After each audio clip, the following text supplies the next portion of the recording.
Welcome to bLU Talks.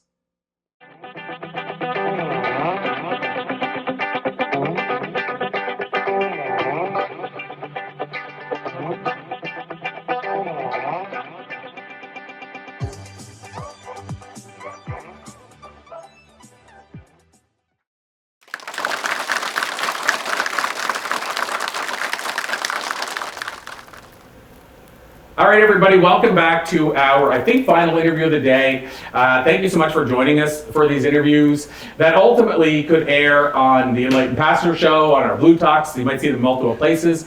I'm super excited to have Terri here with us, who I've now known virtually forever, finally meeting first time ever in person, but I've known her virtually forever. And we were talking sales before this, and I imagine that's right up your alley and music to your ears. It's right up my alley. Yeah, so Terri, let's start by talking about that. What's your background? Maybe tell us a little bit about yourself. So I've been an automotive professional for about 38 years, and so a lot of sales management, corporate training, and I'm now launching a business as a speaker, author, coach, and I'm excited about that. And I have a passion to make a difference in the world. So I'm going to jump right in there and dive a bit deeper. So when you say as a coach, like I know coaching in general is a big, broad area. So is there a specific, what modality, we might use that word, or a specific area you're focusing? Happiness. Happiness? Yeah, I'm a happiness expert. I love it. Well, so of course that's the follow-up question. How does somebody become a happiness expert? By living through some hard, sad times. I love it.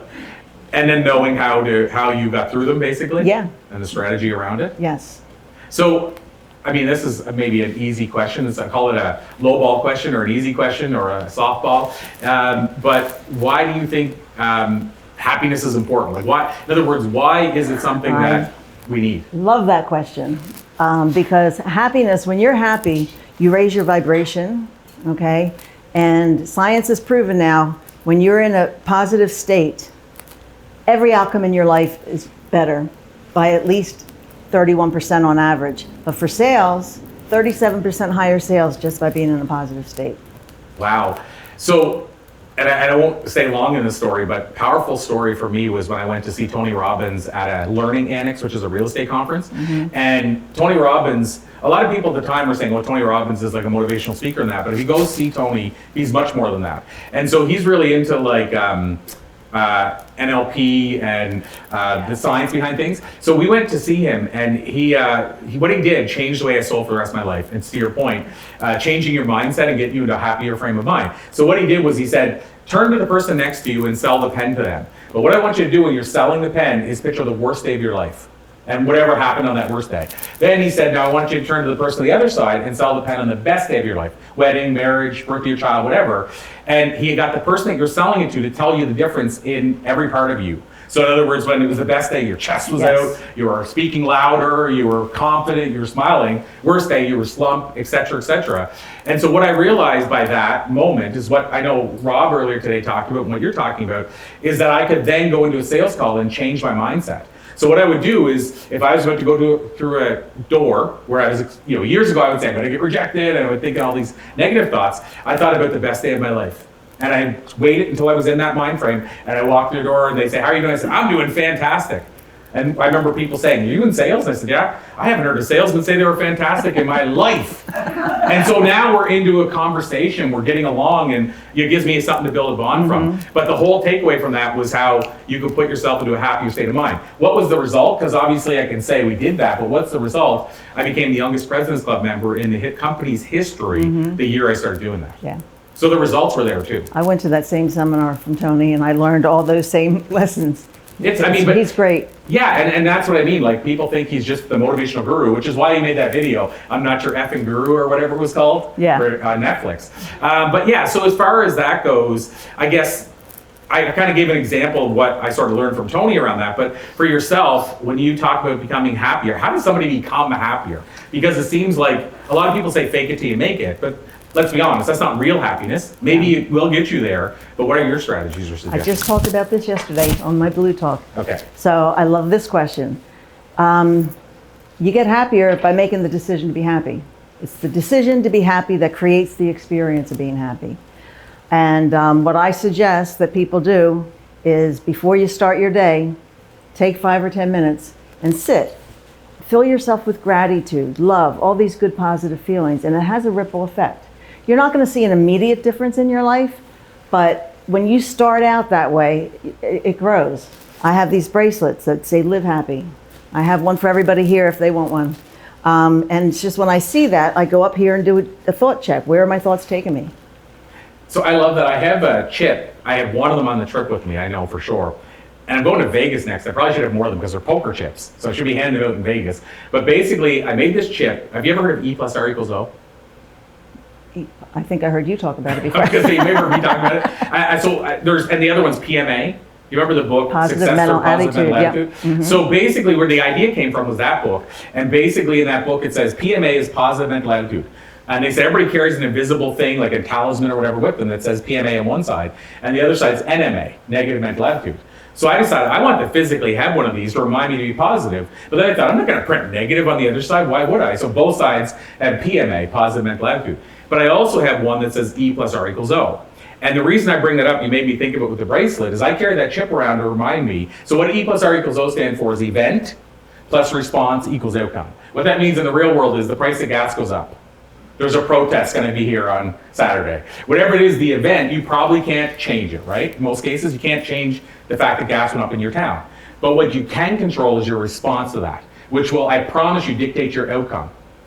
So you truly can change what happened. You just can't change the event part. But carrying the chip around with me reminds me every day I get to choose how to respond. Now, probably like yourself, Terri, you probably don't need to look at it much anymore. With the chip, I don't need to see that chip. It's on me all the time. But I don't need to respond positively. I just do. Like I shared today, right? I got my Uber drove me to Harlem, and I ended up having to walk 45 minutes or 40 minutes in the 30-degree weather. Well, I could choose to have that ruin my day. Or even call Heidi, who's on our team, and say, I'm not coming. But that's not who I am. That's not how I'm built. The same thing, I forgot my passport, first time in 20 years on the way here, and had to change my flight by a day. Well, how many people would say, I'm not even going on the trip. This just ruined my day, my life, what have you. We get to choose. Mm-hmm. But that chip, probably like the bracelet, reminds me constantly, I get to choose. Yeah. So I just wanted to add that in because we are all in control of our feelings if we allow it. A lot of times we just react to things. But we have the power to take the control. And so, having said that, when you're working with people, how do you, because I feel like the people in this room and a lot of people watching probably know this stuff, meaning they know we have control, we have choice, all that. But we see so many people, and I have people in my family that it's like, this is the end of the world. Why is the universe happening to me instead of for me and all that kind of stuff? So how do you kind of get through to somebody who maybe is just, and maybe rightfully so, but in a bad place right now? That's difficult. You know, everybody's different and everybody hears things different and we feel things different. So it's different for every individual.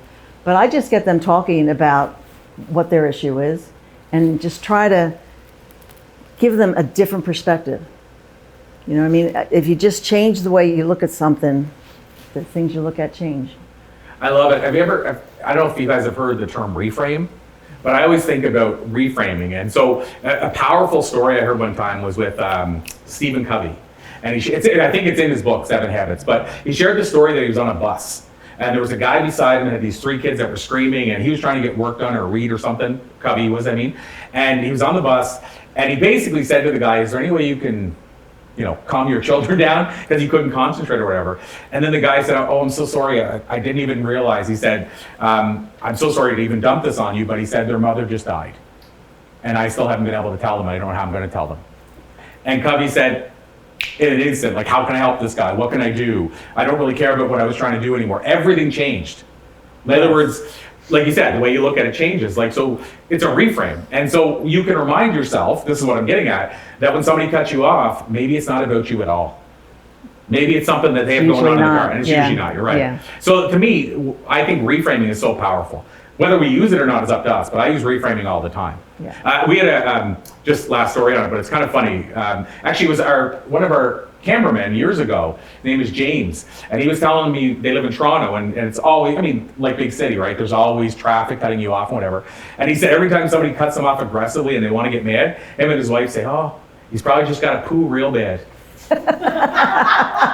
Gets them laughing, they get in like, that's probably why they're in a hurry, he needs the poo. You never know.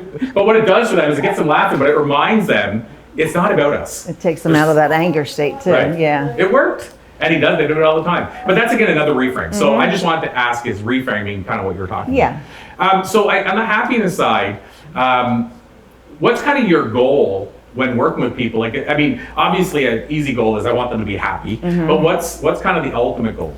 Like I said, I have a passion for making the world a better place, and I just want people to enjoy their life and know that if you put your mind to something, you can have whatever you want. You know what I mean? But people don't know that. They don't understand it. They're in a rut. It's stinking thinking. There's a Zig Ziglar reference I haven't heard in a while. Stinking thinking.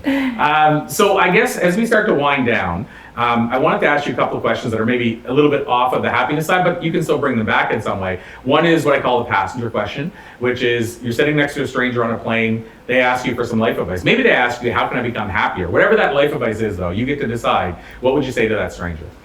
I would say live happy, just like my bracelet says. Live happy because it'll get you the best result. I love it. And it takes a little work to get there, but it's so worth it.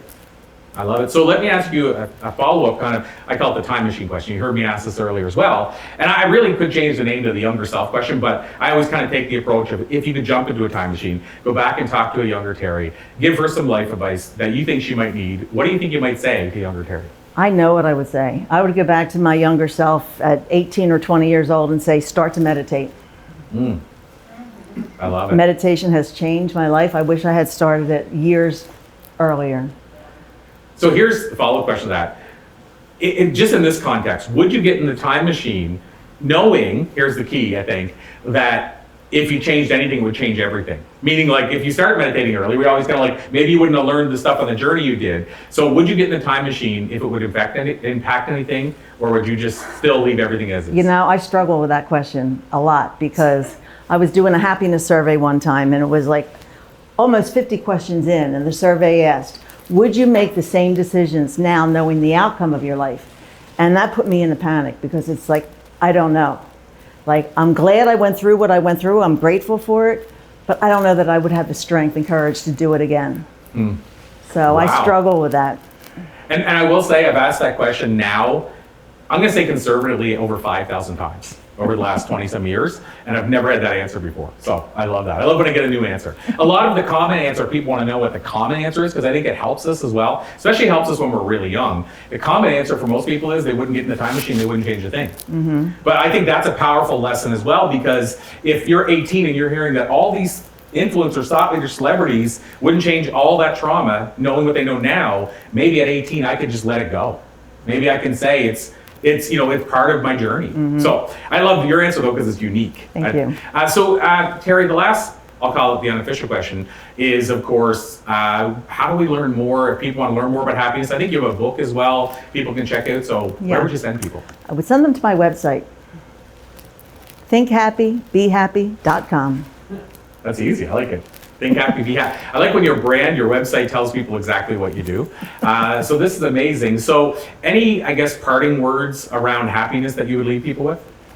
No, I just wish everyone happiness on their journey. You know, what a wonderful world it would be if everybody were just happy. I love it. Amazing. Well, Terri, this has been an absolute Thank you, pleasure. Corey. Thank you, everybody. Thank you, Terri. Till next time. All right.